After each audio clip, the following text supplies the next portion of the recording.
Good evening, everyone, and welcome to ATP Live. Happy New Year to you all. It's good to see you. I'll just try and share the videos to all the various platforms, and then we can start. Thank you so much for joining me. I'm also just going to try and make sure we have it in all our various platforms. So welcome, everyone. Happy New Year once again. So this is our first episode of ATP Live for the year 2022. I was going to say 2021. Thank God I caught myself on time. Please share the video.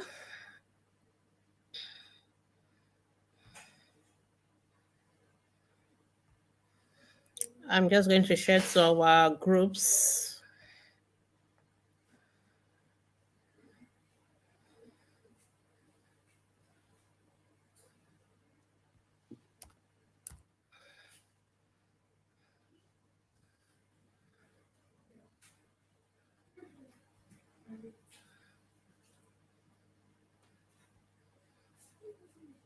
If you're watching me on Ask the Pediatrician Facebook group, you can just drop your questions straight onto the under the video itself. But if you're watching me from ATP family on ATP Still a Mom, then you will need to navigate yourself to where the video is. But if you're watching our page or Instagram or the YouTube channel, you can just drop your question straight away where you're watching. Okay, I think just checking that all the videos are properly pinned.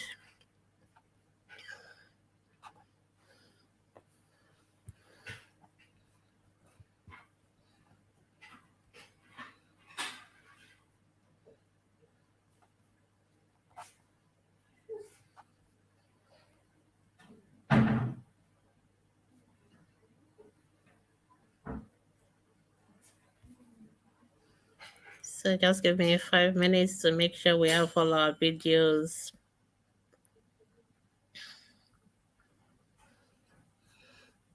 Okay.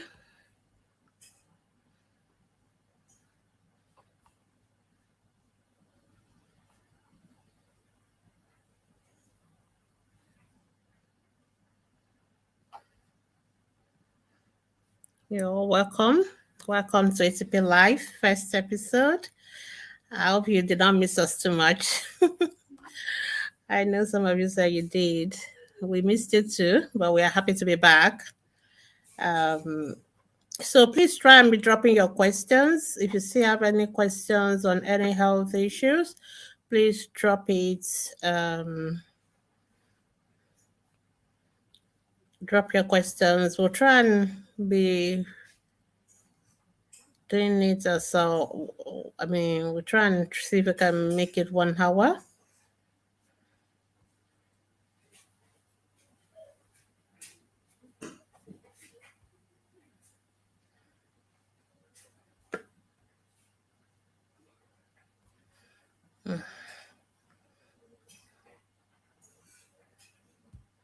Okay, guys, I guess I've finished with all the various, so I can put off my own Facebook and then focus on answering our questions. Okay, yes, I can see some questions have started coming in. So once again, welcome to ATP Live. This program is the first episode for the year 2022, and this program is brought to you courtesy of Ask the Pediatricians Foundation. Ask the Pediatrician Foundation is committed to the health of Nigerian children. Our goal is to ensure that no child dies from preventable causes of death, and so we do that through health education, information online and offline. We do community medical outreaches, and so we are chapters in all the states of Nigeria, and including the FCC Abuja. And we're also now in Ghana. And we had our first outreach in Ghana last year. So we look forward to doing more this year. And one of the ways by which we support or prevent the deaths of children in Nigeria is by health education. So we do that through all our platforms. So if you go to our Facebook group, our calendar for the year is out.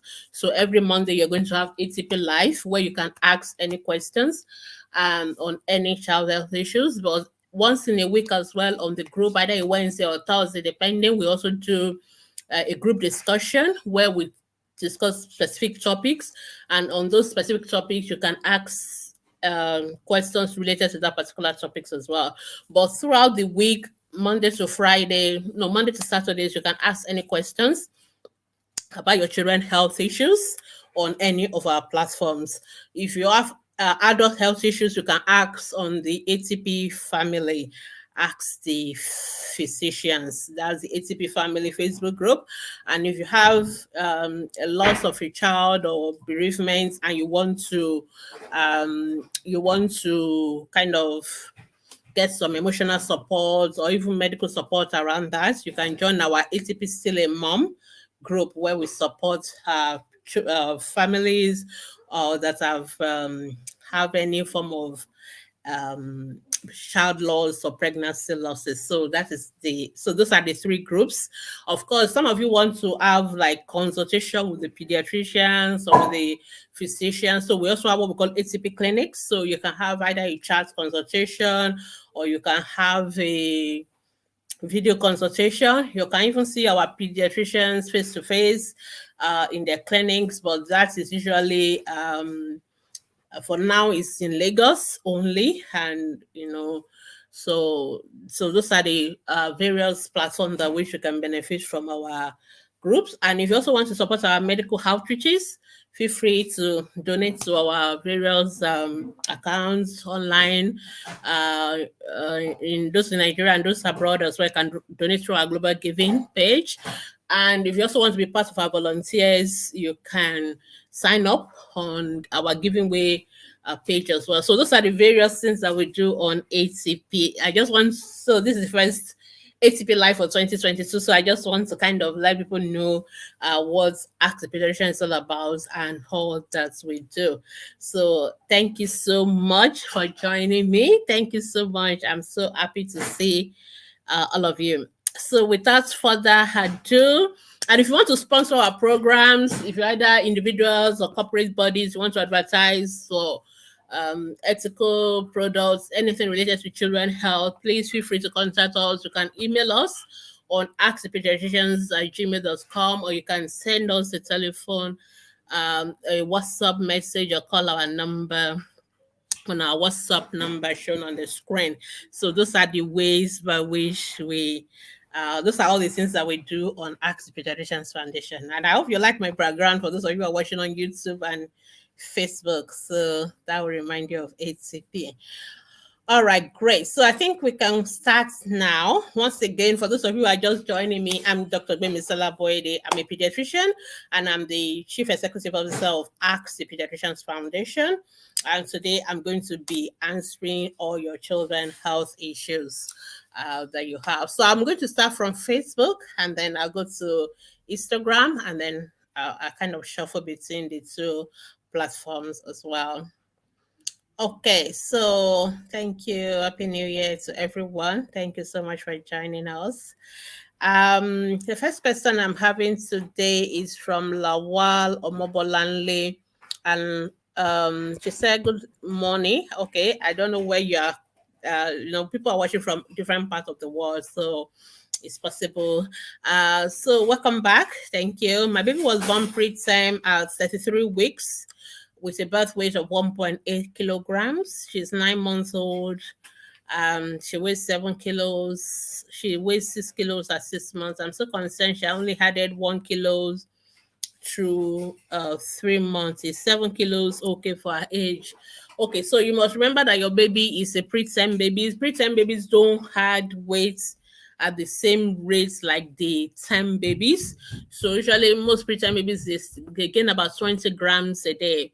So which means that in a month, they're going to gain about 600 grams. So the rate of weight gain is not like that of a term baby. And also, there are other issues that can affect the weight gain of your baby, including whether your baby has anemia or whether your baby has other health issues. So, like I always said, that preterm babies must be followed up by pediatricians. It is not enough for your preterm babies once you are discharged and then you think that is all. No, even for our time babies, we like to follow them up. But more importantly, our preterm babies must be followed up. So I'm not really worried about the weight gain of your baby. I think your baby's weight is not worrisome. 7 kilos at 7 months is not so bad. Usually we want it around about 8.5 or so, but it's still not so worrisome. So just keep on feeding your baby. By now your baby should be on complementary feeding. So that's, let me just remind you that next week, because the complementary feeding is one of the commonest questions area that we tend to answer questions on Ask the Pediatrician. So this, our first group discussion for the year 2022, will be on complementary feeding. So I'm inviting all of you to join me on Wednesday. I will be taking it, and I think I'm going to do it live as well. But that is a group discussion on Ask the Pediatrician's Facebook group. And so I really want you all to join. Maybe I should just go live on all the platforms. We'll see how it goes. But it's a group discussion. Normally, group discussion, we don't do it as a video. We just do it as a series of comments, and then you can ask questions and we answer. But I will still do that as well. But I really want you all to join the group discussion next week. So as we're starting the year 2022, we talk about how to feed our babies. So I'm going to talk for this week, and then I think 2 weeks after, we're going to bring a nutritionist. That's the dietitian, our kid nutritionist. She's also going to come and also talk to us. So I will talk from a pediatrician's perspective, and she will also talk from the dietitian perspective. So because this is one area most parents struggle with, and we really need you to guys to get it for 2022. So please don't miss ATP group discussion on Ask the Pediatrician's Facebook group on Wednesday. I think it's 6 p.m. Yeah, 6 p.m. Nigerian time. So don't miss it, so that I will teach you on complementary feeding, and then you can also ask me questions on complementary feeding. When we went through all the list of our questions, when you ask questions on the group, we tend to put topics. So we look at the topics that has the highest number of questions, and complementary feeding is the major one. So it is very well fitting that in January we start with complementary feeding, so that throughout the year we will not have problem with complementary feeding. So join me on Wednesday, 6 p.m. Nigerian time, and then we'll talk about complementary feeding. I hope that is helpful. All right. Lawa, I hope I've answered your question. Okay, so we'll go on to the next question. I'm going to be better this year. Just give it short and straight to the point. Okay, Nana say Happy New Year, Doc. Thank you. May God see us through the year. Amen. Please, doctor, at what time should I get worried about my baby's lump in the breast? She's 11 months old now.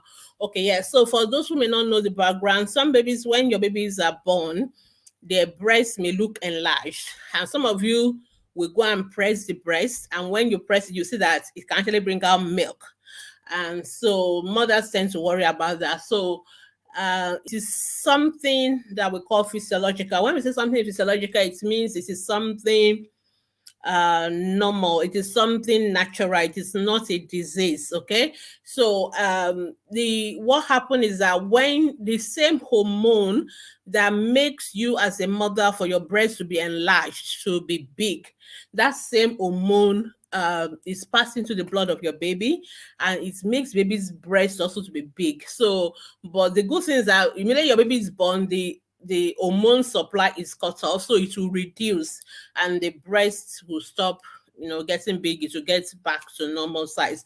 But that process vary from one baby to another baby. So for some children, it may take a few weeks, some may take months, sometimes even take longer, but it is nothing to worry about. So the most important thing we always tell mothers is that, and parents generally, is to leave it alone. Leave that breast alone. It's not disturbing the baby, it's not disturbing you. It is the effect of the maternal hormones in the blood of the babies, and it's going to resolve on its own. if you press it, you are going to make it worse. Most mothers think when they press it, it will go down smaller, or they want to put something. No, just leave it alone. When you press it, you actually can introduce germs. So you see some babies now developing what we call infection in the breast, mastitis, or even an abscess where the pus will start coming out of the breast. And that is even more dangerous. And you have to end up in the hospital. We have to give antibiotics. We have to cut the breast and bring out the pus. So just leave the breast alone. Whether it takes a few months or just leave it alone, it doesn't cause any harm. It will resolve with time. So Nana, just leave your baby's breast alone. Okay, so Lawal, Mobalani, true babies don't had more, don't more hard weight. I'm not really sure. I'm a bit confused with your question, but in medicine, please, we don't avoid absolutes. There's a way baby gain weight, so it has nothing to do with baby gain weight normally when you exclusive breastfeed, when you have stopped exclusive breastfeeding and you're not doing complementary feeding, your baby will keep on gaining weight. So it has nothing to do with the way you feed your baby. So there are no absolute, but there's a rate at which baby gain weight. So for example, for the first 1 year of life, your baby is going to go from maybe say 3 kilos to 10 kilos. So baby is going to gain like 7 kilos within a year. Whereas from the year 1 to year 2, baby is only going to gain 2 kilos. So the rate of growth is very fast in the first 1 year of life, but after that it begins to slow down. So 7 kilos the baby gain within 1 year, but the second year is going to be 2 kilos, so it begins to slow down. So you don't need to panic about that. So like I said, you can join me on Wednesday. We talk about complementary feeding, and we also have an article. I didn't mention that earlier. We have a website, www.askthepediatricians.com. I'm sure most of you can see my background. Some of the information you need are in that background. So, or on our platforms. Anyway, if you just Google HCP, you will get everything. So, if you get to our website, www.askthepediatricians.com, there's an article on my ideal baby weight, or what is my baby's ideal weight, so you can know how baby gain weight, and you know how we calculate it. You can calculate it yourself.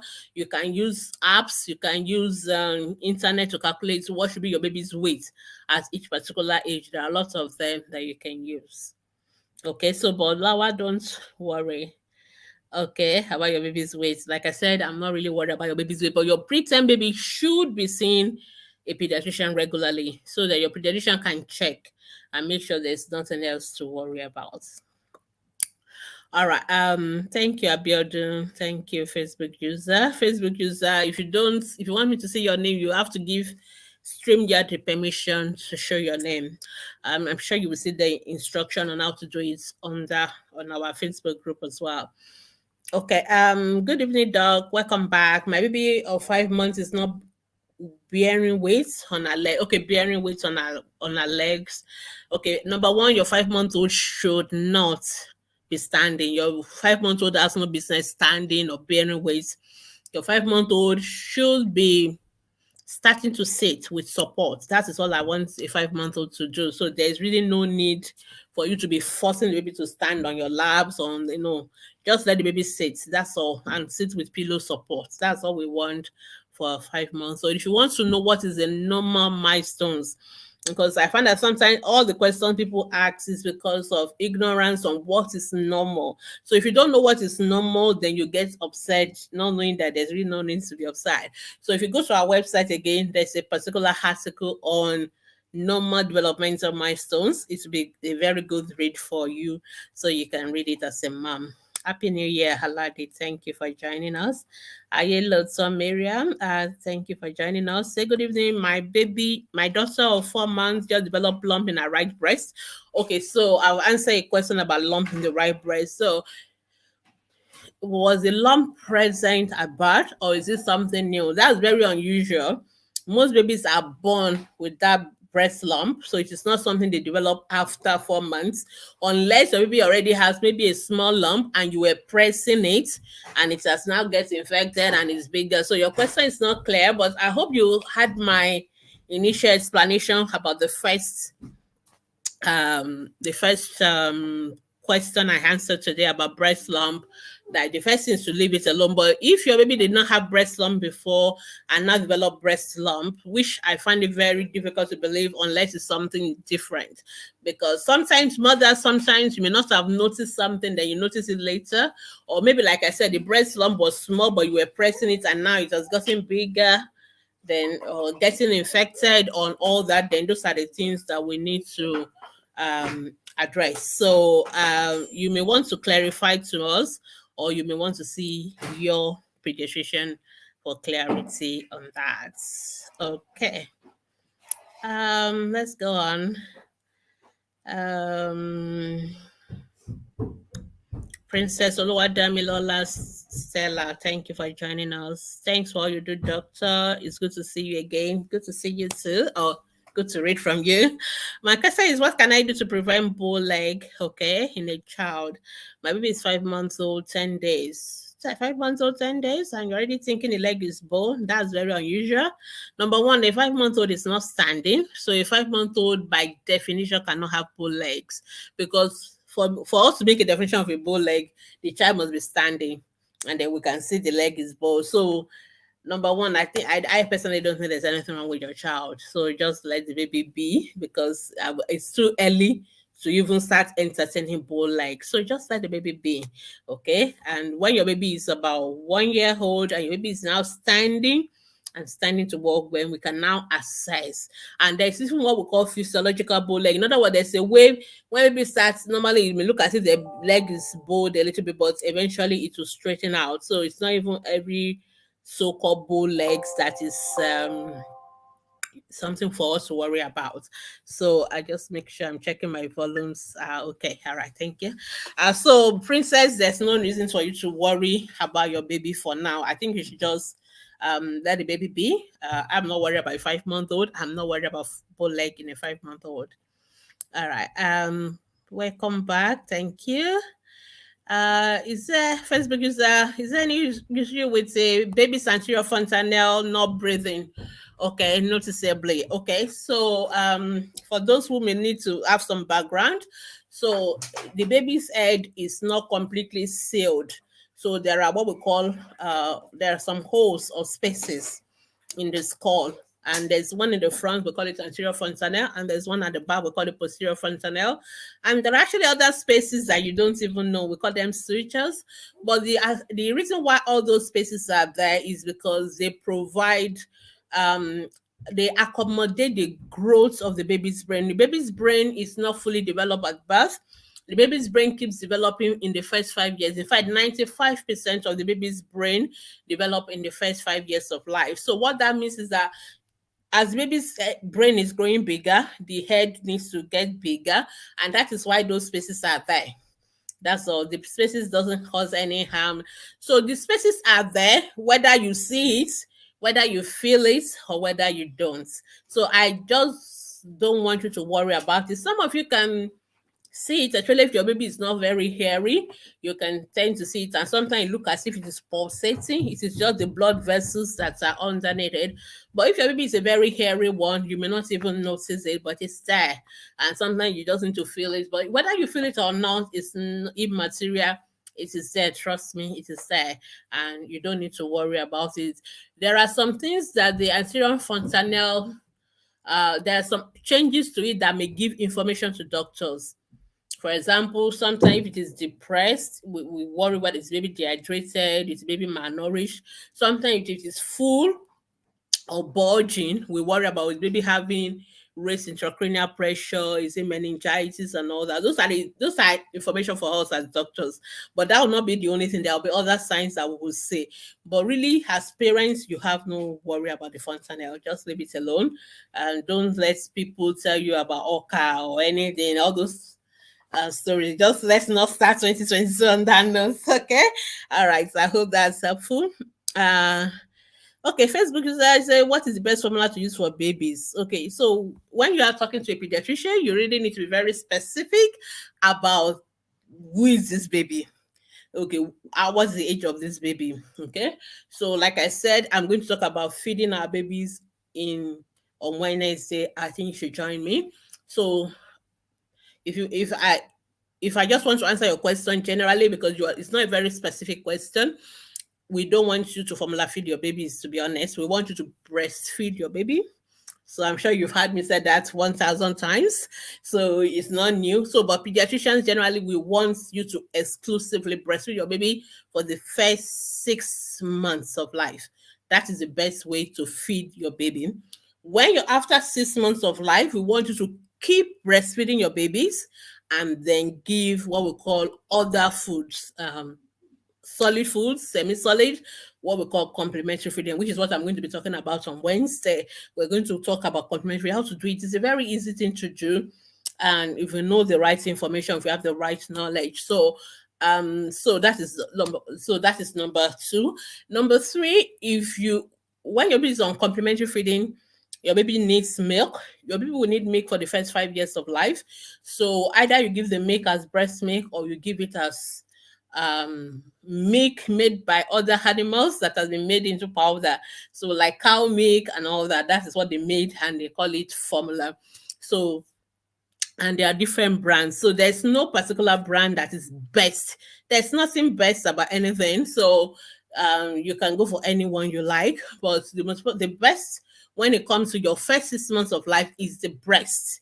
Even on your formula, it is written there, breast is best for your baby in the first 6 months of life. Every other thing else, they're only trying to simulate, but the cow milk would never become human milk. So it can never be best.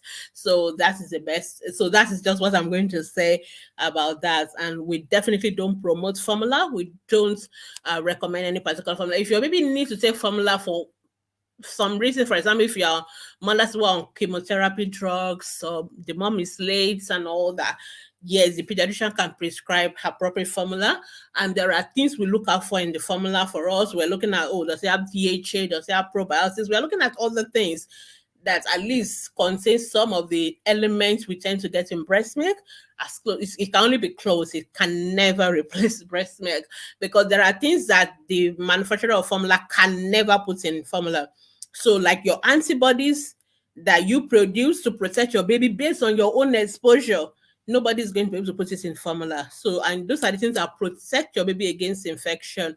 So for us, breastfeeding is more than just food. It's more about protecting your baby. It's more about brain development. There's so many other things which we often talk about during our breastfeeding week. So I hope that is helpful. So there's no pediatrician that's going to ever tell you there's a particular best formula. There's none. All right. Okay. I'll take this last person and I'll go to Instagram. Instagram people just hanging. I've not forgotten you. Okay. Abiodun is saying, my baby will be 2 months on the 14th and had called for about a month. Okay. So your baby has been having called for 1 month, from the age of 1 month. Okay. We went to a children's hospital. Lovely. Was prescribed some drugs. Good. My concern now is that the flame in his throat seems to be disturbing him. What can I do to help him expel it? Okay, so number one, babies don't expel flame or sputum or whatever we call it. Babies don't expectorate. Baby only swallow, which is the best thing actually to do. So just let your baby be. If you have seen a pediatrician before and your baby is not better, or you still have concerns, the best thing actually is to go back to your pediatrician for a follow-up and let the pediatrician see your baby. But what I normally want to know is, why is your 1 month old having cough? Why is your 1 month old having a respiratory tract infection? That is more important to me than even what you're treating, than what drugs or whatever. No. Why? Because number one, your baby should not be having respiratory tract infection. So why is baby having respiratory tract infection? Is your baby being exclusively breastfed or formula fed? You may find out that when you breastfeed your baby, when you breastfeed, your baby, you protect your baby against respiratory tract infection. It's one of the reasons why I want you to exclusively breastfeed. Are you exposing your baby to people who have respiratory tract infection?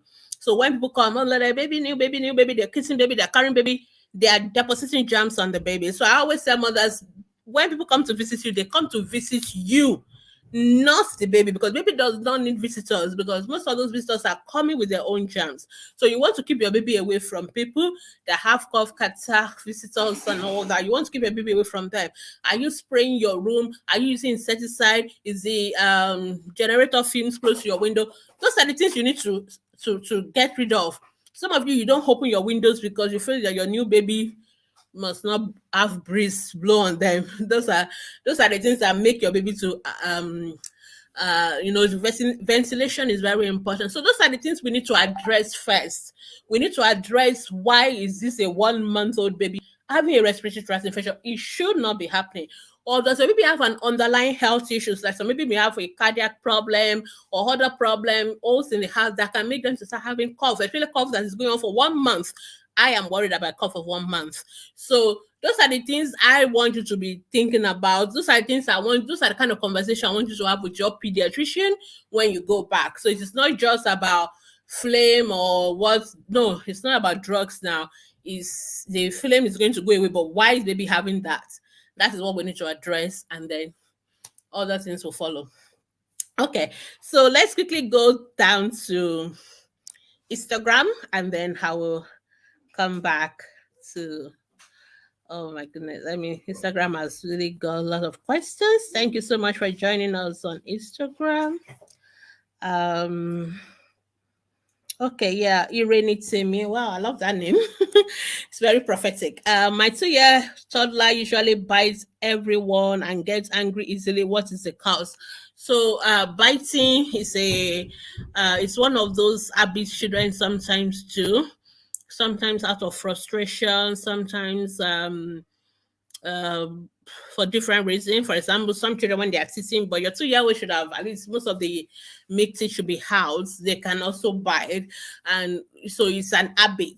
It's not a good habit, and what we need to do is to figure out why is the child doing that. Sometimes children do those behavior as a form of communication. They are trying to tell you something which they cannot tell you with their words, obviously because they are not yet talking fully sentence. So you as a mom, you need to investigate what is it that this child is trying to do, and then you try to address that. So you see frustration. When does the child normally bite? What normally precipitates it? So you try and figure, you see when the child is hungry or hungry. For example, you say obviously the child is angry easily. So that tells you there's some frustration. Is the child talking? How are you communicating with this child? Are there other developmental issues? So those are the kind of things we need to ask.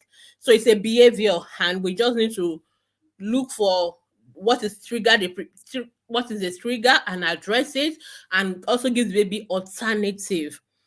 Some children do it. Some children also, for example, when they are teething, they can bite. What you need to do, give them a teeter, something they can bite on instead of biting people. So also when children are upset, you want them to know that there's a other way or a better way to express their anger rather than biting people. So those are the strategies. Those are the things you want to think of and address it, and then it should go away. So it is not like a physical health issue, it's a behavior issues.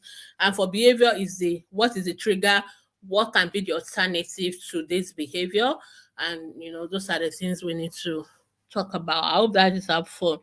If your child also has other developmental issues, because sometimes we see this behavior in children who have some developmental difficulties or delays. So for such children, you may want to see a developmental pediatrician as well. So just to be on the safe side. All right. Let me go on. Da, da, da, da. Starting. Okay, mentor mama. Happy New Year. Okay, Happy New Year to you. Please, how late is it to take rotavirus? I have taken for 6 weeks. I'm yet to take for 10 weeks, but it's not available in the private hospital. So if you have taken the first dose of rotavirus vaccine, you can always take the second dose up to 8 months. So you still have enough time. So up to 8 months, you can still take the second dose. And depending on the type you took, because there are those that are, oh, okay, my Instagram has gone off. All right, just a minute. I think my laptop was overheating and my Instagram went off. Okay, so for the person who is asking me the question on Instagram, let me just go back to Instagram. So there are rotavirus vaccines that are meant to be taken 3 doses. There are some that are meant to be taken just 2 doses. So depending on which type that you are taking, so that is what you need to take. So I suspect you have taken the one of maybe 2 doses, which is Rotavirus. Rotavirus is 2 doses. If it's Rotatech is 3 doses. But Rotavirus, as long as up to 8 months, you can still get the second dose. So for those on Instagram, sorry, my phone went off, but I've put it back on. What that means is that I've lost all your questions. Sorry. So please just ask me the questions again. I'm so sorry. But I think I've answered the one on rotavirus vaccine. But if you still have questions, please, if you have asked question and I've not answered your question on Instagram, please just ask me again and I'll quickly answer them. Thank you. Also, I'll just go back to oh my goodness, I don't know what's happening with my phone. Okay, my Instagram keeps shutting off. I'll just try and see whether I'll allow you to cool a bit. All right, so let me go back to, look, I think I've answered this one. Go back to Facebook. Raina Love, welcome back. Thank you for all your help and information. Thank you. Please, can you throw a little more light on descended testes? Okay. So usually boys have 2 testicles on the right and on the left. The testes are the male where the male sperms are produced and stored, so they are very, very crucial. But they need to be, they can only work at a lower temperature rather than the internal temperature, which is quite higher. So that is why they descended out of the body into the what we call the scrotum, so that they can be cooler. That is the essence of that. So, but sometimes because they are produced in the abdomen area and then they come down outside into the scrotum, which is outside the body. Sometimes for some reasons the testes, sometimes they kind of get um stuck along the roots when they are coming. Instagram people, you just bear with me today. I don't know what's happening with my phone.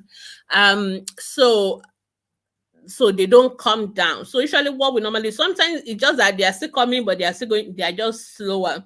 So usually what we normally do is that we check. When the baby is born, every baby must be examined by a doctor, and the doctor should check whether the testes are present. Sometimes they are not yet in the scrotum, they are still along the road down to the scrotum, what we call the inguinal area. So if we can feel it there, we will just wait. We know that it's just a matter of time and it's going to come down. So, but we expect that to happen within the next maximum 1 year. So if by 1 year the testes have not come down, we need to bring them down. Because if we don't bring them down, the temperature in the abdomen is too high for the testes and it can damage the testes permanently, which can lead to infertility if it is bilateral. So it is important that when your baby is born, for those of you who have male children, some of you in a standard hospital, they know they should examine your baby, and part of that examination is to check where the testes are.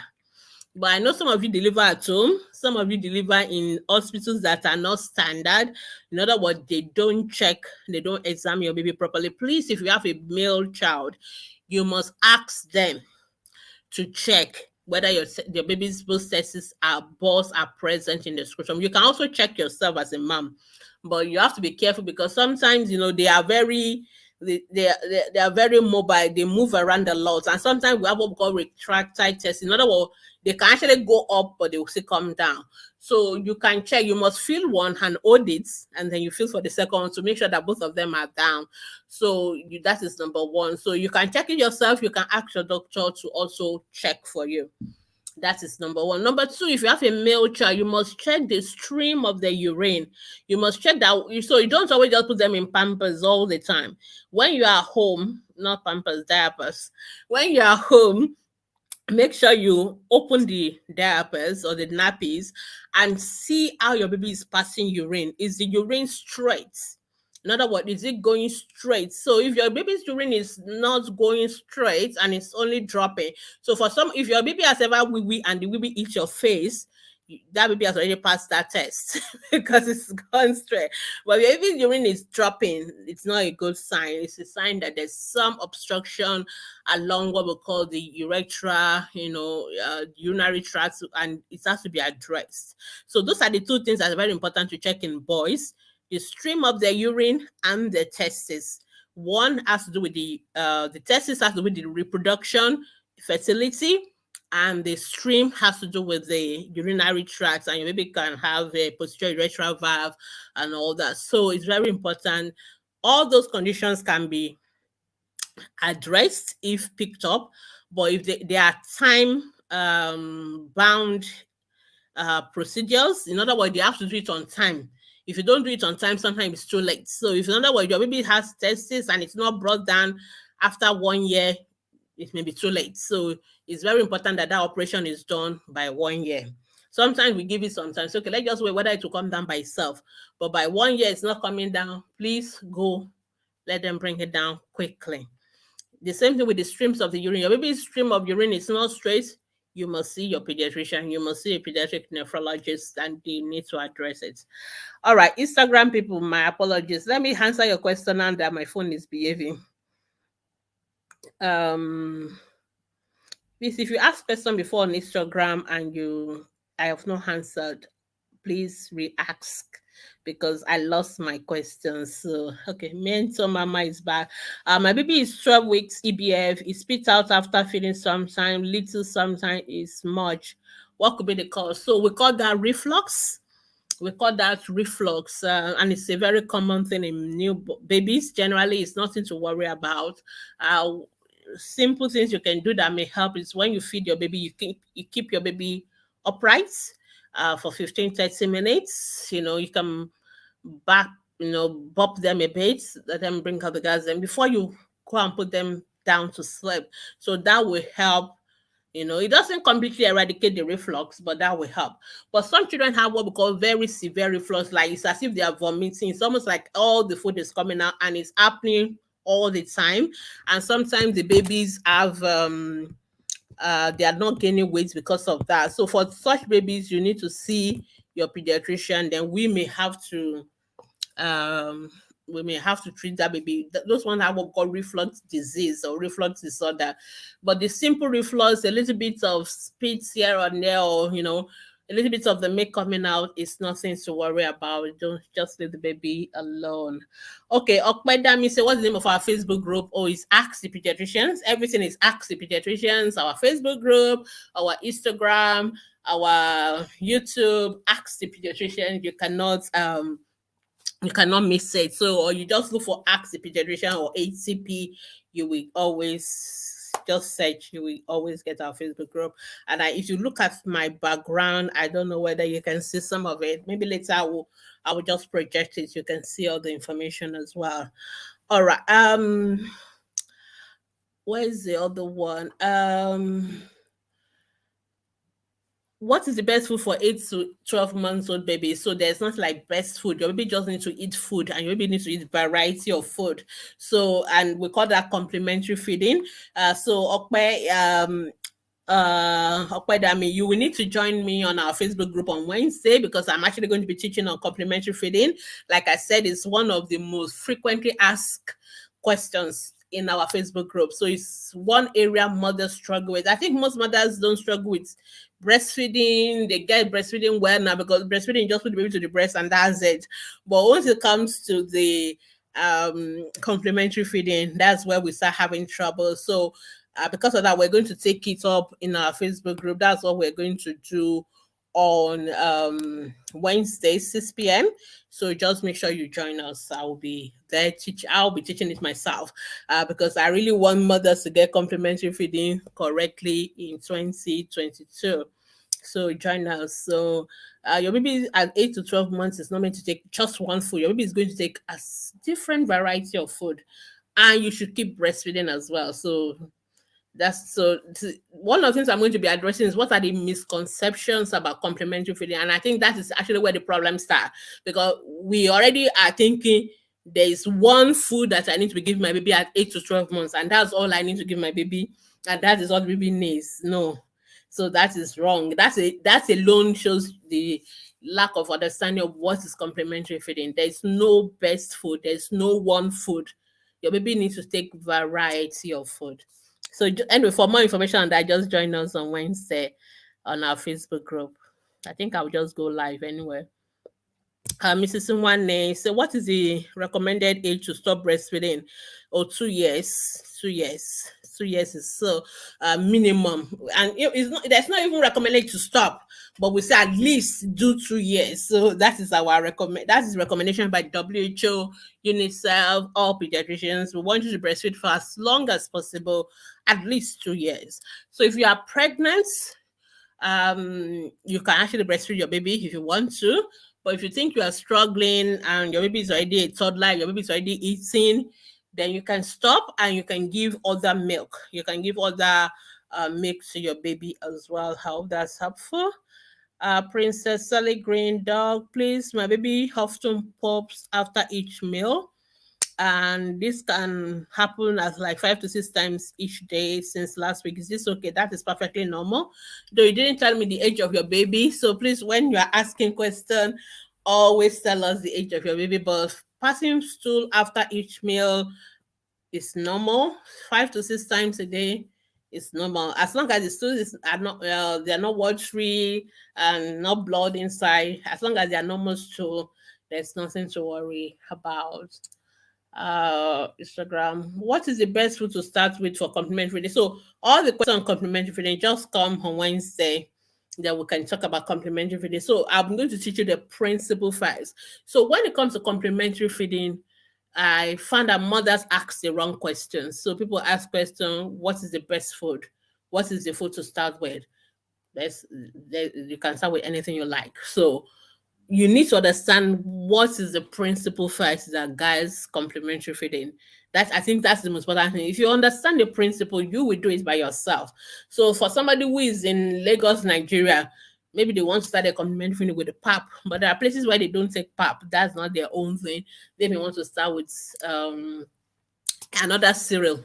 Maybe in the north they will start with millets or something else. So the most important thing is not whether it's pap or whether it's yam or whether it's beans or what is the principles. What are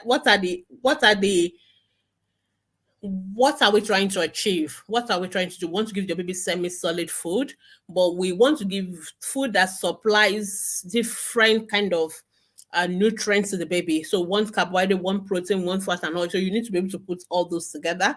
What quantity does the baby need to eat? How often does the baby need to eat? Those are the things we need to understand first. So there is no quick fix like, okay, just take this particular can or this particular thing and then you already got complementary. There's nothing like that.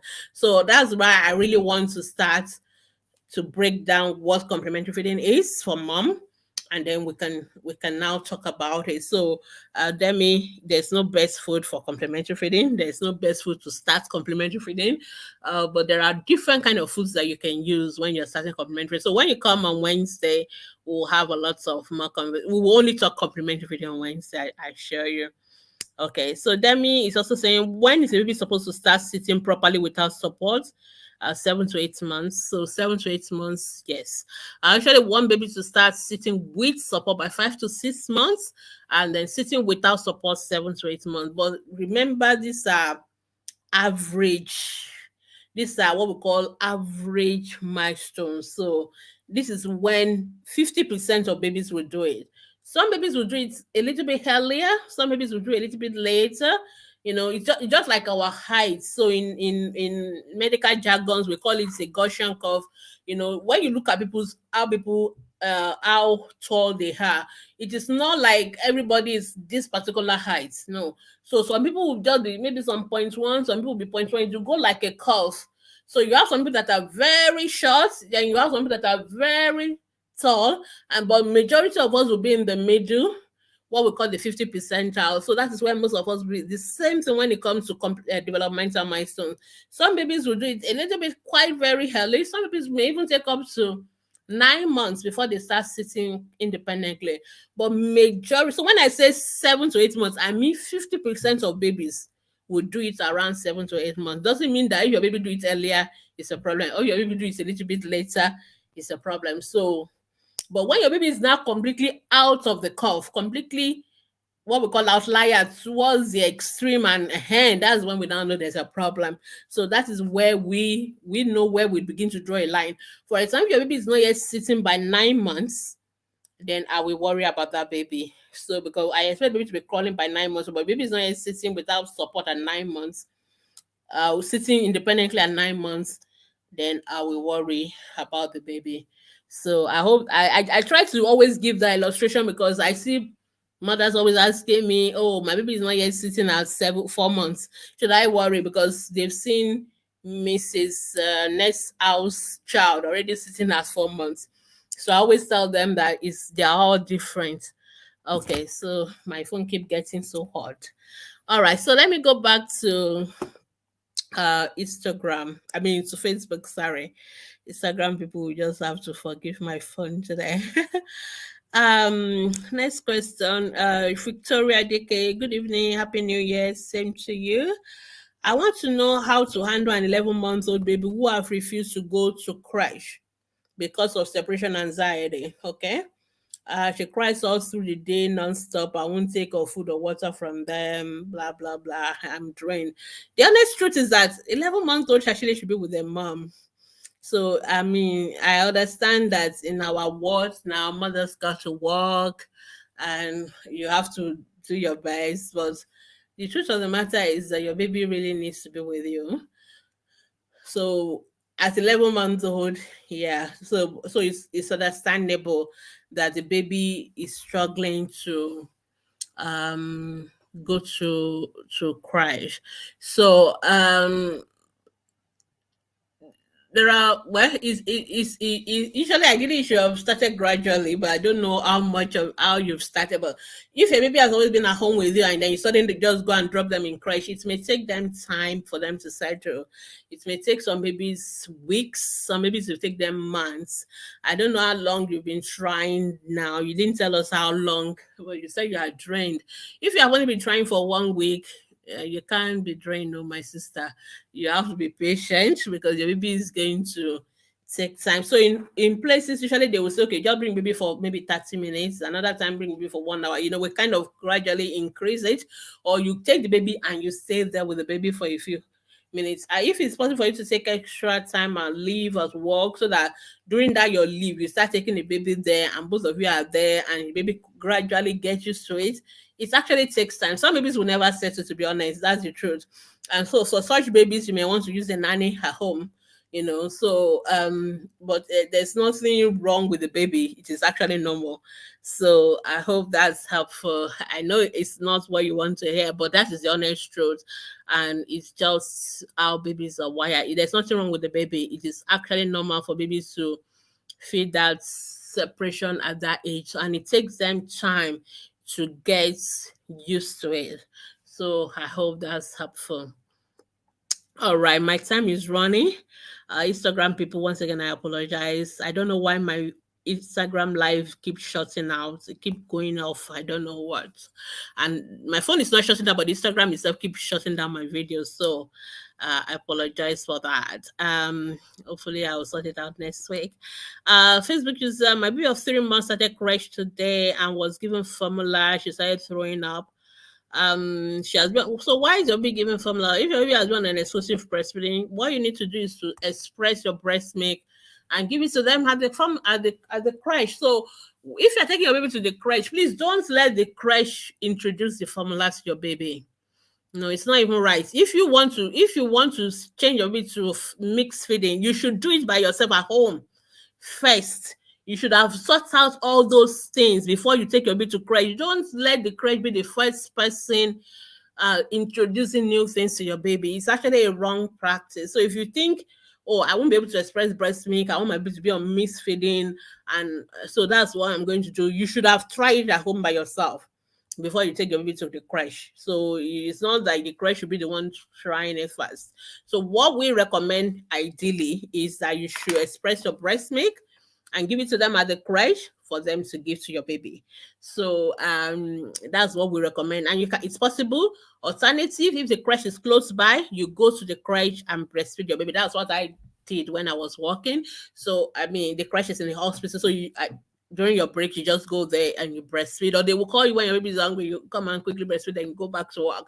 So there are many ways you can do these things.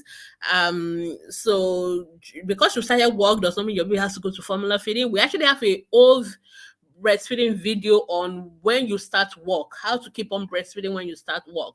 So there are many options. You can express and give to them at the crash. Two, you can be going to crash to breastfeed your baby, But if you want to do formula feeding, please sort it out at home first before. And you really need to take extra precaution because there are lots of issues that go with formula feeding, which is one of the reasons we don't want you to formula feed as well. The hygiene, the preparation, the hand washing, making sure the formula is properly prepared according to the instruction of the manufacturer, not how the crash will feel like. Those are so many things. The sterilization of the utensils. You don't just use one bottle and then just use the same bottle or keep the remaining milk and give it again. There are so many things people do wrong with formula feeding, and those are the things that can make your baby too. And obviously, a baby who has been on breast milk, his baby is not going to like formula straight away like that. So it's a gradual process. So you have to make up your mind which is the best option for your baby. This is one of the reasons we were sponsoring. We want mothers to have 6 months maternity leave. It's one of our advocacy on Ask the Pediatrician, and I really want to thank the governments of Lagos State, Ekiti State, and Kaduna, where they give their staff a 6 months maternity leave. There's no way you can do exclusive breastfeeding when you are actually rushing to go to work and all that. So ideally, mothers should have a maternity leave of 6 months with pay, so that they can focus on breastfeeding the babies. And thank God for those governments that have started doing that. And even some private organizations, a lot of them, I won't mention the name, we've celebrated them on our Facebook group before. And they do give the mothers 6 months maternity leave so that you can focus, you can breastfeed your baby exclusively without worry or anxiety. So we look forward to that day where it will become normal. So please sign our change.org. We have a lot of change.org. We have petitioned each of the state government, the federal government of Nigeria to introduce 6 months maternity leave. So sign it. I know that right now the government is not looking at change.org petition, but maybe one day they'll begin to look at it. At least we are happy we got some of those government to change, and we look forward to those being like models to others so that they can change and they can move on. All right, because Instagram, my Instagram is always shutting off. I'm just going to quickly answer Instagram people's questions so that they won't feel bad. I'm so sorry. Alfonso Daniel, my 2 months is having a terrible cough. She has been placed on erythromycin for 5 days, but she tends not to be better. What could be the issue? You have to take the baby back. I don't know what your doctor is treating. Your baby is having cough, and and the baby is it's not better despite antibiotic treatment. You have to take baby back to the hospital, and then they can treat your baby. I hope that's helpful. It's very important. And like I said earlier, it's not we don't really want babies at 2 months and all that age to be having cough and all that. But see the doctor. But more importantly, exclusive breastfeeding, not exposing your baby to people who are having cough and catarrh. Make sure you're also dealing with the um the things that can predispose your babies to having respiratory tract infection. All right, so Instagram people, please, if you are coming back and yeah, so okay, Funta say your baby is nebulized today. Yeah, I'm happy your baby is in the hospital, so just stay with them. If your baby is being nebulized, I'm thinking maybe they are treating bronchiolitis, and if it's bronchiolitis, it will go by itself, but it takes time. They would. So just have this conversation with the doctors treating your baby. Ask them what is wrong with my baby. You have a right to know. I think it's one of the things I need to see address this year. There are things you should know when your baby is in the hospital. So a doctor is treating your baby, you have a right to know what your baby is being treated for, how is your baby being treated, what medication are being used. It's your right to know. So the doctor should not feel offended that you ask them those questions. So please feel free to ask your doctor so that they will also explain to you, okay, this is what we expect, this is how long we expect before we see improvement and all that, so that they can reassure you and they're doing the right thing. And if they think they want help from other people, then they will also let you know. All right. Okay. My time is up. So what I'll do is to answer all the questions that have come in now. But please don't drop any more questions. It's supposed to be an hour program. And so I'm just going to quickly answer all the ones that have come in and then we can move, we'll end it there. Precious Victor. Oh, there's so many babies having cough. I think I don't know whether it's something going on in Nigeria right now. I've answered so many questions about cough, cough, cough. And all of them have been to the hospital. It's getting worse. It's losing weight.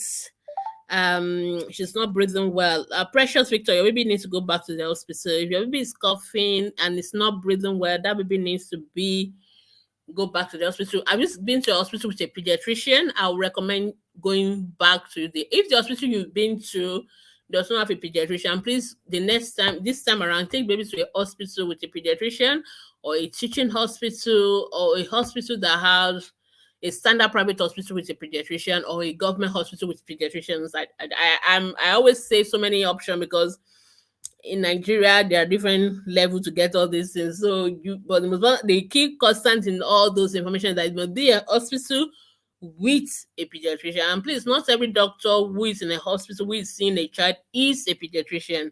So every doctor can see a child if it's a mild issue, but there are pediatricians who are really trained in treating children health issues. So I worry about a baby who has been coughing and who is not sleeping and who is also now not breathing well. I'm really, really worried about that baby. You didn't tell us how long your baby has been coughing for, but you've been to hospital 2 times, so that's a long time for me. I really worry about your baby. So I really want you to see one of my colleagues as quickly as possible. Sometimes we may need to admit that baby. So when you go to hospital and they need to admit your baby, please don't complain. Let them keep the baby and treat properly.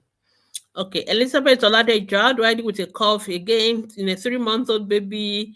I've already answered. I think I've answered all the questions about cough. The most important thing is to know why the baby is coughing and how do we prevent the cough. Most cough in children, to be honest, are due to viruses, and viruses don't require any antibiotics, especially if the child doesn't have fever, the child is not having difficulty with breathing. Most of the time they are viruses. But the most important thing is the cough is going to go on its own. But the most important thing is to prevent it. So exclusive breastfeeding, well ventilated room, avoid baby being exposed to other people who are coughing, having catarrh and all that. No use of sprays in the house or anything, all those irritants, insecticide and all those things, generator fumes, smoking by partners, fathers, and other members of the family. Those are the things you need to avoid. Cooking taking your baby to the kitchen when you are cooking, frying oil and all those things, you need to avoid them. So just take note of things to avoid to prevent respiratory infections. So you do that and your baby will be fine. But if your baby is still coughing and not getting better, then you need to see a pediatrician. All right. My baby of 3 months has been pooing for close to 2 weeks. Okay, why me poo? Poo is like a goosey. That is normal stool. So your baby does not have any abnormal stool. Facebook user, your baby's stool is normal. So there's nothing for you to worry. That's what we expect for your baby on exclusive breastfeeding.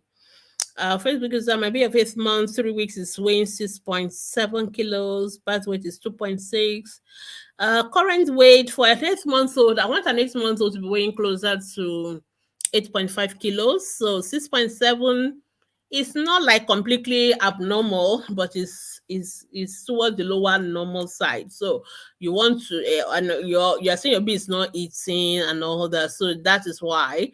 So why don't you join us on Wednesday? Let's talk about complementary feeding, how to feed your baby, because obviously your baby is not eating well, your baby is not going to gain weight. So baby needs to eat well to gain weight. So join us on Wednesday and we'll talk about complementary feeding. Precious Victor, catarrh cough in a 4-month-old. She's 2 years. We went to the hospital.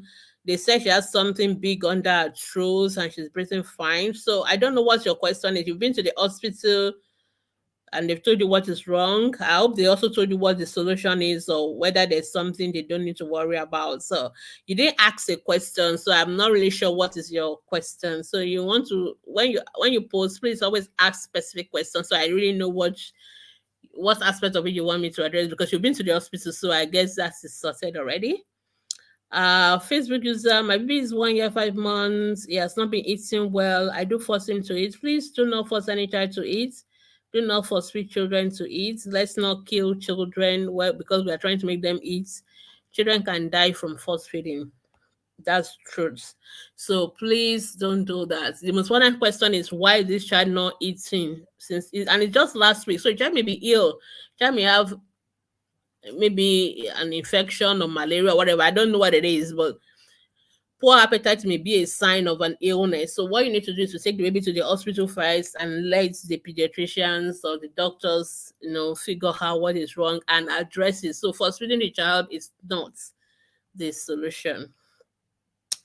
Chinyere saying my baby's BCG looks like a boy. Should I be worried? No, you don't need to be worried. That is normal. And that shows that your baby is giving a response to the BCG vaccine. So what you need to do is to just leave it alone. It will eventually rupture and it will become what we call the BCG scar itself. Ajayi Ifeoluwa, the blessed of the Lord. Wow. Good evening, ma. My baby of 14-month-old baby is cough continuously when crying. The cough is triggered by crying, no other symptom is healthy. So does the cough stop when baby stop crying? So if the baby has stopped crying and the cough has stopped, no need to worry. But if baby is not coughing even after the baby is no longer crying, then the child may actually have an infection or a respiratory infection or something else. But your baby is healthy, so I want to assume there's no reason to worry. So if you know that the cough is what makes baby cry, then let's try and avoid baby crying so that baby will not to cough. Okay, so Precious, you need to take this baby to the hospital. Your baby is been coughing for in a 2-year-old. She's having something. So what is something big on that throat? Does she have adenoids? And did they tell you they are going to operate it? Because initially you said baby is breathing fine, but now you said baby is not breathing fine. I guess you make an error. And she's losing weight. So definitely you need to be to the hospital. You've been to the hospital already, which is quite good. So what is their plan? So your baby has like adenoid. They want to operate it. So whatever they tell you to do, just do it. Yeah, so if you want a second opinion, you have to see another doctor, another pediatrician. So Patra, you say good evening, happy new year, same to you. My baby on Facebook keep popping different shades of green purple, which sometimes appear watery with white color. So how are you feeling your baby, Patra? So that's the question I want to know, because the way you feed your baby may also affect the color of the stool. Are you giving any drugs? Are you giving formula feeding and all that? So you need to let us know. That will help us to answer that question. Good evening. My baby of 2 months, birth weight 3.2, weight assist 3.8, cries while feeding. What should I do? There's nothing wrong. Some babies cry while feeding. Sometimes babies cry before they start to feed. I hope you're exclusive breastfeeding your baby. You didn't tell us. Please always tell me how you are feeding your babies. If you're asking about weights, or if you're asking about stools, all those kind of things, it's very important to know. So make sure that make sure your baby is well attached to the breast. For example, if your baby is sucking on the nipple and not on the breast, or in the areola side, the baby is sucking on the nipple, there will be no milk flowing, and baby will be frustrated and baby will keep crying because baby is frustrated, no milk, baby will bite your nipple, you have nipple ulcers and all that. So it's frustration for the baby, it's frustration for the mother. 99% of breastfeeding is proper attachment to the breast, so you must get it right. So you watch our breastfeeding videos. We do breastfeeding week every first week of August. You must get attaching your baby to the breast right. If you don't get it right, your baby will be frustrated, baby will cry. So that's what we need to do. And don't wait for baby to cry before we start feeding them. Sometimes some of us are not very sensitive to our baby's cues for feeding. So then when baby has given you all the sign, you don't respond and baby starts to cry. And then sometimes they are really very upset and they cry longer even though the milk is not available. So try and be also sensitive to their cues as well for feeding. Another Facebook user, 5-month-old suck for just 5 minutes every 3 hours. She has 5.8 at 4 months, 6 kg at 5 months. Don't you think it's bad for her age? Not really. What's the best weight of the baby? You didn't tell me that. But at 5 months, I want your baby to be about depending on the birth weight. Let's say your baby was 5 months, that around 7 kilos. 6 kilos is still not so bad, really. So I'm not really worried. But the most important thing is to make sure you breastfeed your baby well, attach baby well to the breast, and Let baby suck on demand. Every 3 hours is not so bad, but let baby suck on demand. Another Facebook user say, Happy New Year. Good evening. My 3 months old baby is weighing 3.7. About 3.7. 3 months old baby weighing 3.7. That's worrisome. Birth weight is 2.2. Okay, it was later reduced to 1 point. Exactly. Your baby was really ill. She was born at 37 weeks, transfused due to neonatal jaundice, and she was 1 week old. Want to know the current weight is not okay at all. Your baby's weight is not okay, but then your baby was really very ill because for your baby to have gone from 2.2 to 1.8 and then need transfusion. So this baby has gone through a lot. This baby should be seeing a pediatrician for follow-up. So I'm happy your baby is gaining weight, but I'm still not happy with the weight at all. 3.7 at 3 months. I'm worried. That is the weight of a 1 month old, really, or even some babies are weighing 3.7 at birth. So for a baby to be weighing 3.7 at 3 months for a term baby, I'm not happy with the weight. So your baby has seen pediatricians, obviously, who manage your baby when your baby had jaundice and all that. You need to go back to them. You need to see them, let them examine, let them know what is wrong. Are you exclusive breastfeeding? You didn't tell us. Okay, EBF, yeah, there's something not quite right. Even though you are doing BF, you need to go back. HNM, Precious, good evening. I missed maybe 14 weeks immunization. Is it still okay to take it this week? Yes, you can. Yes, please. Anytime you miss immunization, you can always catch up. Thank God. You can always catch up. So please, we are very happy for you to come back for us to give the baby the immunization again. So don't say, oh, we've missed it, then wait in 9 months. Please don't wait in 9 months. Immediately you remember, go back and they will give your baby the immunization. So no need to panic. We all know we can forget things and all that. So, but just go back to them and they will give the baby. So no need to worry. All right. 1 month old baby, birth weight 2.3, has catarrh. The nose is blocked, especially in the morning. What can I use for him? Nothing. But you can use the most important is like exclusive breastfeed the baby, keep your baby warm.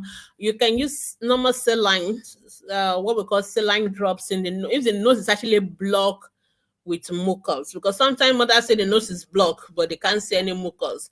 You don't need to go and be putting saline drops in the nose for such babies. So for such babies, leave them alone. Sometimes what mothers call block nose is something else. Sometimes just the way the baby's noisy breathing. But obviously you see your baby has catarrh. When you say catarrh, for us, we must see mucus, thick mucus coming out from the nose.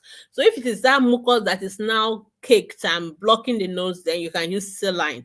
If there's nothing in the nose and you can't see any mucus, even though you think baby is making all those noises, that is not blocked nose. That does not require you giving putting any saline in the drops in the nose. I always explain all this thing because sometimes I always know what mothers are asking from my own experience with them, even though they may say something else differently. So we really need to. So I always try to clarify what you've asked verbatim, or sometimes I want to be sure what you meant is actually what you are asking, so that we don't give the wrong answer as well. So another Facebook user said, my 5 months old baby started running temperature. I was told it might be teething. No, please, no, teething is not the cause of fever in 2022. Let's just let that one end with 2021. Your baby is having fever, your baby is sick. Give paracetamol, take the baby to the hospital. So teething does not make your baby to have fever, okay? This Facebook user is saying, when the baby develops teeth, most babies start developing teeth from 5 to 7 months, but it does not make them to have fever. So fever is not due to teething. So if your baby is having fever, please give paracetamol. If your fever continues, take to the hospital. Many babies have died because mothers don't take them to the hospital on time because they are treating teething. So please, let's not do that in 2022. Thank you. Okay, I think it's the same question. This person, you've asked the question twice. HN Pressure say, can I support my baby in a sitting position? She's 2 days away from 4 months. No, usually sitting with is from 5 to 7 months. Sitting with support, 5 to 7 months. Just let your baby be. You will notice when your babies are ready to adopt the sitting position, they themselves start, they will lift up their head. When you carry them, they are coming up, into that posture and all that. So, but usually it's around 5 to 7 months. Don't force them to sit when they're not ready. Uh-huh. So there's no hurry in development. Just let the children be. There's no hurry in development. Everybody will get to where they are going in their own time. All right. Another Facebook user say my 15 weeks I've been coughing for early in the morning for about a month. Okay, you really need to see a doctor. Any cough that goes beyond 2 weeks, we call it chronic cough. Chronic cough must see a pediatrician. We need to know why the baby is coughing. I think I've answered so many questions on coughing. I will not just repeat that. What is best food to start with? I think we've answered that question. So for complementary feeding, I'm going to do a master class. Let me call it master class on complementary feeding on Wednesday, 6 p.m. So join me. We'll talk everything about complementary. There's nothing like best food for complementary feeding. That question means lack of understanding of what is complementary feeding because complementary feeding is not one particular food. So join me on Wednesday and we'll trash it out. When is the baby supposed to sit properly without support? I think I've answered that 7 to 8 months. Okay, I think some people are repeating the question, but I've answered them. How frequent is a child of 3 years expected to urinate daily? Well, it varies, but usually not more than 7 times a day. Usually it's between 4 to 7 times. When the baby is born preterm or late preterm, postterm, does it affect the dose of medication later in life? No, it doesn't. For pediatricians, the dose of medication is based on the weight. With the weight of the baby is how we decide the medication and when to start complementary feeding. For babies born term and or post term, the complementary feeding start at 6 months. So for preterm babies, we may start it at their corrected age of 6 months. Especially for those who are born very early preterm, like if your baby was born before. For those babies that are born very early preterms. But if your baby was born around 32, 36 weeks, it doesn't really matter if you still do it as their normal chronological age of 6 months. But babies born below 28 weeks, you really need to be careful. So we may need to correct when we start them. First is good evening, happy new year, same to you. My baby of 6 months doesn't eat any other food except breast milk. Okay, so your baby is just going to start complementary feeding. Okay, so your baby, you've just started complementary feeding for 2 weeks and you've tried all these things in 2 weeks. Your baby keep rejecting them. So join me on Wednesday. We'll talk about complementary feeding so that you understand complementary feeding, because I think you've tried too many things in 2 weeks, because you're not supposed to try too many things in 2 weeks. You're only supposed you tried only 2 things in 2 weeks. So one food per week. So if you have tried so many things, vegetable puree, potato puree, but you're trying too much. So let's talk about complementary feeding on Wednesday. So please tell everybody. Everybody always asks questions on complementary feeding. Once we do the one on Wednesday, once you ask me complementary, we'll refer you to that particular masterclass, because I think we really need to have that conversation. What do I do? I'm not sure who is the what do I do. So when you say Facebook user, there are a lot of Facebook users, so I don't know which one is the right Facebook user, but I just hope it's one of the ones I've answered. We have to feed our babies 8 hours a day. Nobody said that. That's not true. That's not true. So please, don't spread misinformation. Nobody has ever said you should feed your baby 8 hours a day. Or do you mean 8 times a day? Is that what you were trying to say? And that is not for complementary feeding, that is for breastfeeding. So please don't spread misinformation on this platform. This is Ask the Pediatrician. Let every question come to the pediatrician. So for everything on complementary feeding, come to join us on Wednesday. We'll talk about them. This information as typed is misinformation. Don't follow it. This person, okay, yeah, what to breastfeed? Okay, you've corrected yourself. Yeah, breastfeeding 8 times a day. Once we start complementary feeding, how many times are we to breastfeed them? The same way you keep breastfeeding. So what we usually, we don't even say breastfeed 8 times a day. We just say breastfeed your baby on demand, but definitely not less than 8 times a day. So if your baby wants it more than 8 times, 12 times, go ahead and give. So when you start complementary feeding, you don't reduce your breastfeeding. You keep breastfeeding as much as you were doing. You only add complementary feeding. And that's why it's important for us to have that conversation on complementary feeding. Just join me on Wednesday. We'll trash all this. Well, I think I've said that several times now. So everybody should come on Wednesday. I'll start giving my baby of 4 months water. Oh, no problem. Yes, so there is problem. Please stop. So 4 months only breast milk only. So please, there's no need for water before 6 months. All your baby needs at 0 to 6 months is breast milk. Breast milk already contain all the water that your baby needs, because breast milk contain is about 70 to 80% of water. So you don't need to give water. When you give water to a baby who is on breast milk, you are only diluting, you are only filling the tummy with empty calories, because there's no calorie in water. The baby is still going to get the water from the breast milk. So there's no rush to give baby water. There's no reason to give baby water at 4 months. So just give your baby breast milk only. Your baby is not thirsty. Okay, the breast milk is food and water already combined, so there's no need to give extra water. That's the honest truth. And if you don't trust me, go express your breast milk and make it stand for 24 hours and go and look at it. It will separate, so you will see how much water is there, you will see how much of the milk residue is there, so you would know that your baby is already taking water from the breast milk. Okay, Adewumi saying, my baby 1 year 7 months, she has refused to take age appropriate milk. What is age appropriate milk? You can give any milk to a baby who is already 1 year old. So you can give your own milk, the one you take as well. From age of 1 year, they can take cow milk. You can keep breastfeeding. So as long as your baby is taking milk, whether it's the adult milk, whether it's your own breast milk, that is fine. So there are other ways to give your baby other nutrients. So it doesn't have to be necessarily a particular, so-called toddler follow-up milk. That's what you meant. Maybe a 1 month, born at 37 weeks, 2.3. Okay, so please, we've answered your question. Stop repeating the question several times. We've answered the question. Just be patient. I'll always answer the question that came in before 7 p.m. Don't repeat it 3 times. We just waste time doing that. Good evening, doctor. What that my sister's breastfeeding, has cough, no temperature, she's feeling well. My baby says she doesn't need drugs. Can this be true? Perfectly true. Your wife is telling you the gospel truth already. She'll be 6 months, 3 months on Wednesday with the cough resolve, yes.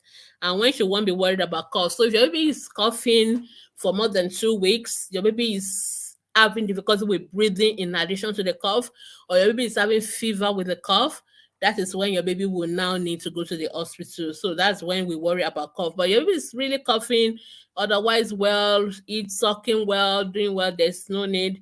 It will resolve. But what we need to make sure that those of you in the house that have given the baby cough, please just maintain social distancing from the baby. So let's keep the baby away from people who are coughing, who have catarrh. Let's wash our hands, keep the room ventilated, exclusive breastfeeding, so that the baby. So usually most of the time, babies like this, they get catarrh from either siblings who have started going to school now, or from visitors coming to visit the baby, or mommy has taken the baby to visit people as well. Those are where those things come from. But like your wife told you the gospel truth, it will resolve within 2 weeks. But let's make sure we don't keep exposing the baby. I hope that's helpful. Hello, Maja. What are the causes and cure for frequent stooling? 3 to 4 times per day is not frequent stooling. I'm very happy you told us how often baby is stooling, because you said frequent. So that is not a pediatrician definition of frequent. 3 to 4 times a day is normal. 8 to 12 times a day is normal for a 14-week-old baby, so we don't worry about that. As long as the stools are not watery, no blood in the stool, there's no reason to worry. So 3 to 4 times is not frequent at all. It's even less. It should be 8 to 12 times a day. But it's okay as well. Sometimes babies don't even pass stool at all for days or weeks if they're on exclusive breastfeeding. So the bowel movement in babies vary from nothing at all to about 12 times a day. So there's nothing to worry about. My baby's breast is swollen, and people insist, please stop listening to people in 2022. Let's just I'm happy you're asking your question on Ask the Pediatrician. Please be careful. Don't listen to people on in 2022, because they can confuse you. So don't press the breast milk. Leave the breast alone. So if I don't know whether you were with me at the beginning of the program, but I've already explained what happened. So your baby's breast is swollen because of your own hormones, the same hormones that make your own breast to prepare to breastfeed your baby that makes it big, filled with milk. It's the same hormone that is affecting your baby's breast. But now your baby has been born, so your baby is not getting exposed to that hormone again. It was from the placenta, from the blood.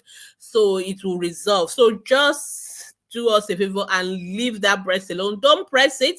If you press it, you're going to introduce germs, causing infection, causing maybe to end up in the hospital needing abscess removal, surgery, and all that, antibiotics. Just leave it alone. It will resolve by itself. So we call it baby's breast enlargement. It's from maternal hormones influence, and it will resolve. So just don't listen to those people though.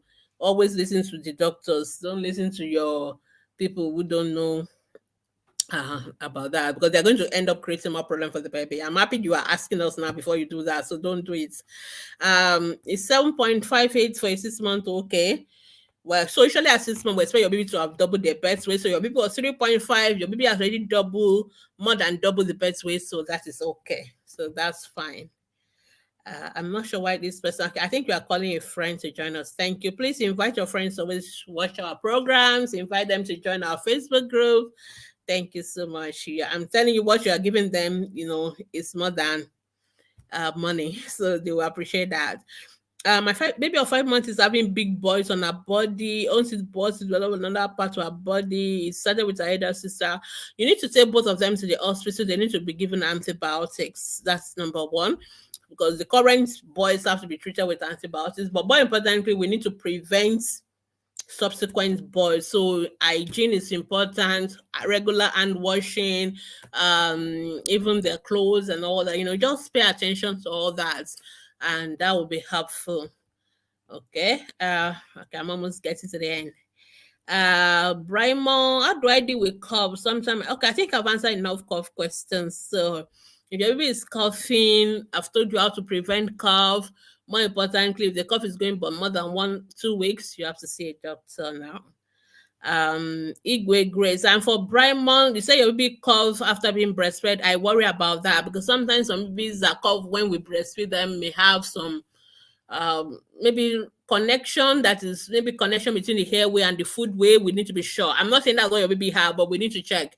And also make sure when you finish breastfeeding, you hold your baby upright, you bop them, keep them upright for at least 15-30 minutes before you put them down, so that the food doesn't come back the wrong way and then cause them to have aspiration, which can also make them to cough.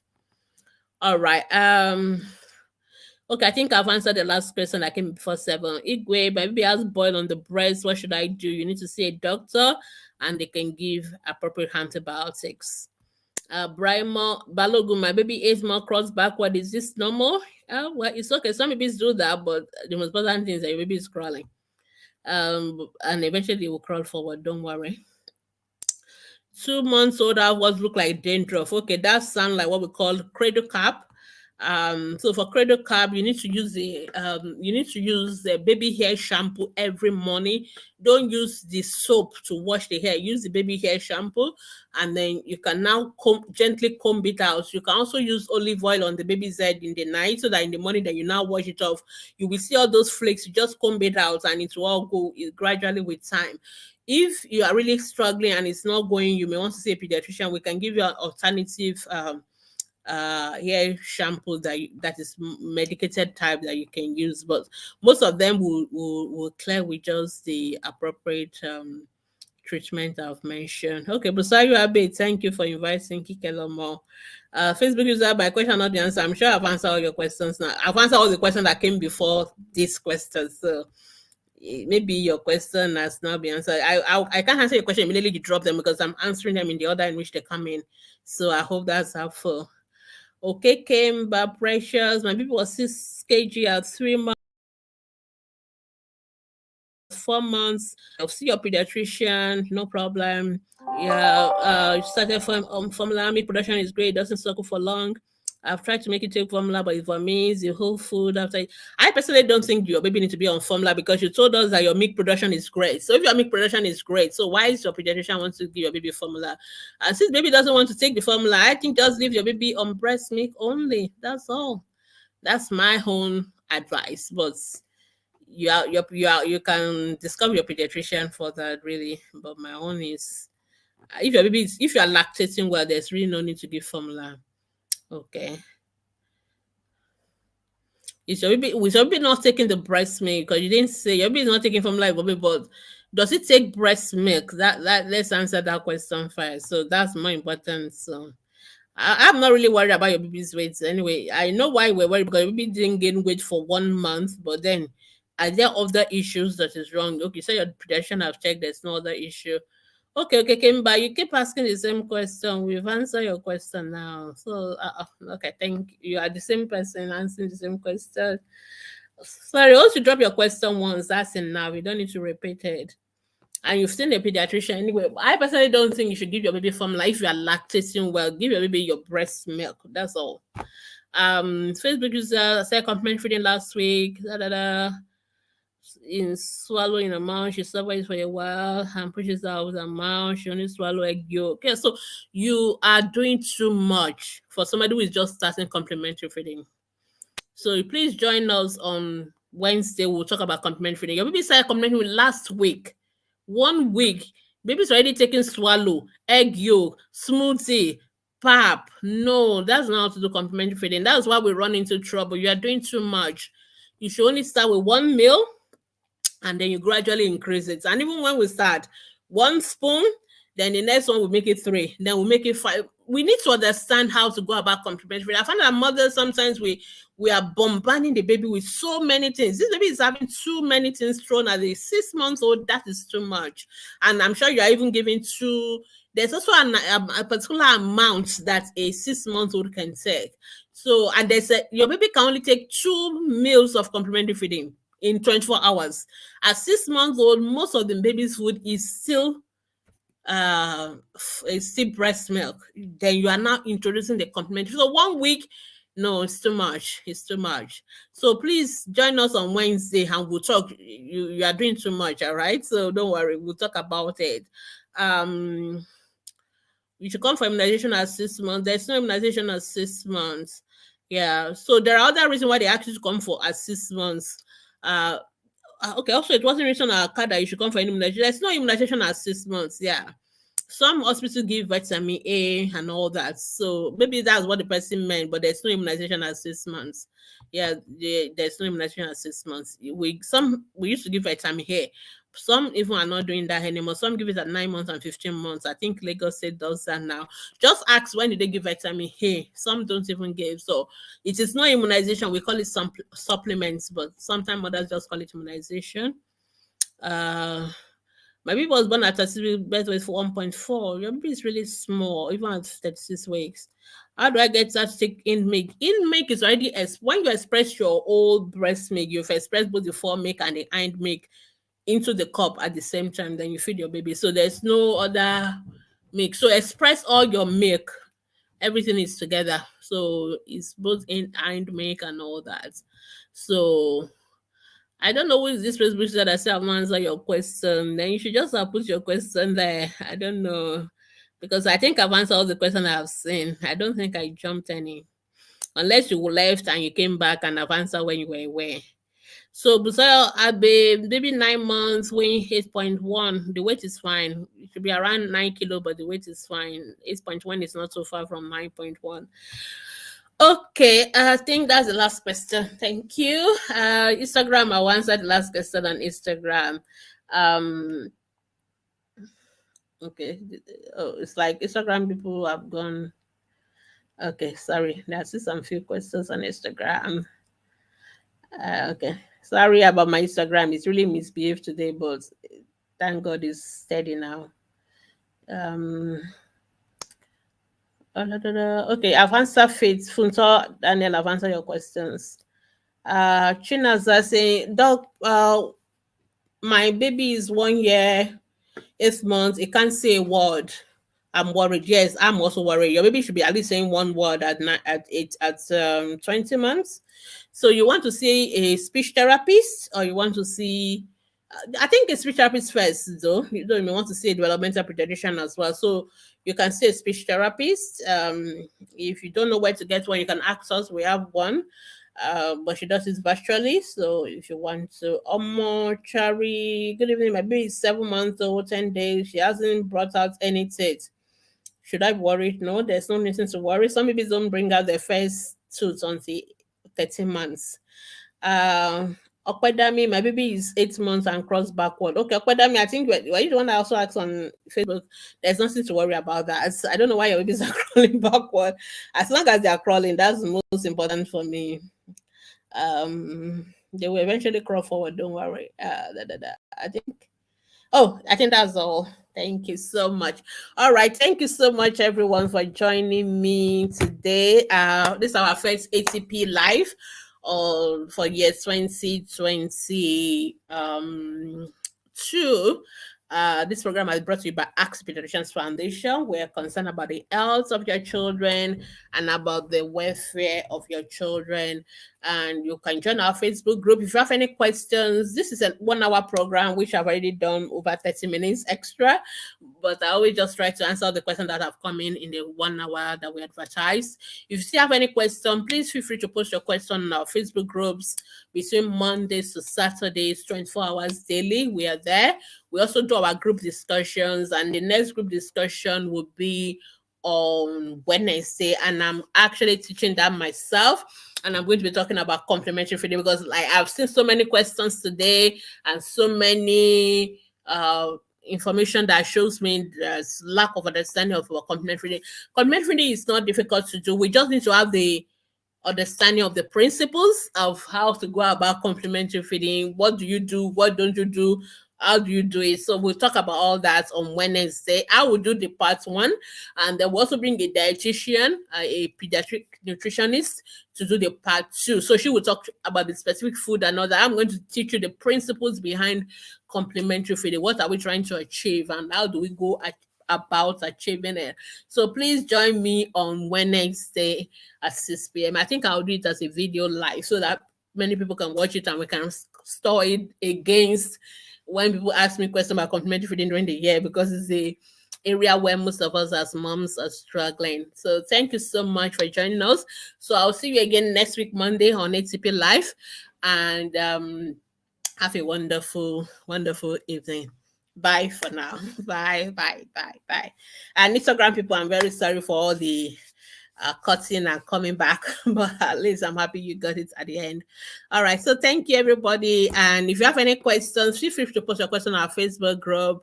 If you want to advertise or want to sponsor ATP Live, feel free to email us on askthepediatricians@gmail.com.